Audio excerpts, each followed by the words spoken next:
This is the brief on F.W.J. Schelling's radical philosophy of freedom and the conspiracy of life. So, Schelling's 1809 freedom essay was pretty bold, right?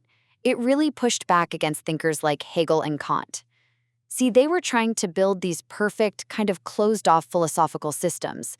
But Schelling, he was way more interested in the wild, untamed parts of existence that, always resist being neatly boxed up. Let's dig into 3 key ideas here. Okay, first up, this concept Schelling called the conspiracy of life. That term, conspiration, it literally means to breathe together. He uses it to talk about this essential dynamic struggle that's right at the heart of everything. Reality, he's saying, is this simultaneous creation and destruction, this breathing in and out. And he warned, if anything falls out of this vital tension, becomes too static, well, it gets inflamed with sickness and fever. Second, there's freedom.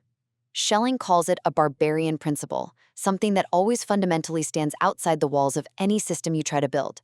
He argued that freedom's this indivisible remainder, something that logic or understanding just can't fully contain or resolve. For Schelling, if your intellectual framework can totally pin down freedom, it's not really freedom. It's always got to exceed its own idea. And finally, his take on ethics.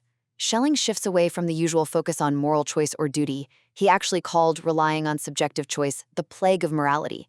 Instead, he championed conscientiousness, this decisive act for what's right that happens kind of without choice. He argued freedom actually robs you of personal agency in a way. So true ethical action isn't about your preference. It's more like an assignment by the good, where knowing and doing become totally unified. Ultimately, Schelling reframed life, ethics, and freedom not as some perfect, closed system, but as this expansive, constantly struggling, necessary movement.